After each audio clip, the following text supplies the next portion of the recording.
Hello बच्चों, हम करेंगे इंटेंसिटी कर्व। हम डिस्टेंस फ्रॉम दी सेंटर पढ़ा है अभी कि फ्रिंज का अगर ब्राइट फ्रिंज है तो सेंटर से उसका डिस्टेंस कितना होगा, y is equal to n lambda d by d. अगर फ्रिंज डार्क है तो डिस्टेंस कितना होगा सेंटर से, y is equal to 2n-1 lambda d by 2d। तो हमने ये इंटेंसिटी का कर्व बनाया है।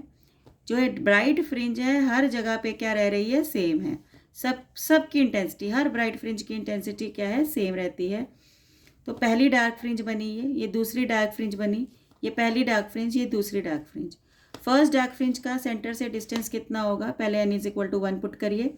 1 पुट करेंगे तो आंसर आएगा lambda d by 2d। Lambda d यहाँ पर 1 पुट करेंगे, 2 1 ज़ा 2 -1 1 लेमडा डी बाई 2d। अब N is equal to 2 put करिए, N is equal to 2 put करेंगे तो यह आएगा 2 3 लेमडा डी बाई 2d। इसी तरह से नेक्स्ट जो डार्क फ्रिंज बनेगी वो 5 lambda d by 2d। Similarly इस साइड भी पहली डार्क फ्रिंज क्या बनेगी, लेमडा डी बाई 2d। ठीक है, दूसरी क्या बनेगी, 3 लेमडा डी बाई 2d और 5 लेमडा डी बाई 2d। ये आपका डार्क फ्रिंज का डिस्टेंस निकला। इस साइड पर माइनस और इस साइड पर हम क्या रखेंगे, प्लस रखेंगे। तो ये हमारा इंटेंसिटी कर्व फॉर इंटरफेरेंस बन गया। हमने एक्स एक्सिस पे सेंटर से दूरी ली है, एक्स डिस्टेंस लिया है, तो हमारा इंटेंसिटी कर्व है।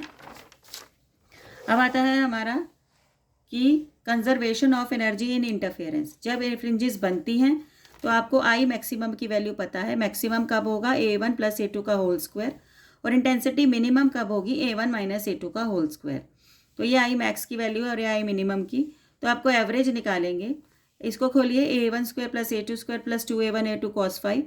इसको खोलिए, a1 square plus a2 square minus 2a1 a2 cos 5। ये और ये कट गया तो ये आपके पास आंसर आ गया a1 square plus a2 square. तो जब इंटरफेरेंस फ्रिंजेस बनी तो एवरेज इंटेंसिटी जो थी वो थी a1 square plus a2 square. अब जो आपकी फ्रिंजेस नहीं बनी, अगर आपकी फ्रिंजेस नहीं बनी तो जर्नल एलिमिनेशन हुई। कोई फ्रिंजेस नहीं बनी तो जर्नल एलिमिनेशन हुई, तो टोटल इंटेंसिटी आ गई i1 प्लस i2। मतलब i1 जो है a1 स्क्वायर के इक्वल है और i2 जो होता है वो a2 स्क्वायर के इक्वल होता है। तो चाहे इंटरफेरेंस की फ्रिंजेस बनी या नहीं बनी, टोटल इंटेंसिटी जो है वो सेम रही। तो इसका मतलब law of conservation of energy जो है ये वैलिड है। अगर हमें फ्रिंजेस दिख रही हैं और वहाँ पर डार्क आ रही है, वहाँ से एनर्जी गायब हो रही है, तो वो एनर्जी कहाँ पर एडजस्ट हो रही है, ब्राइट फ्रिंज में एडजस्ट हो रही है।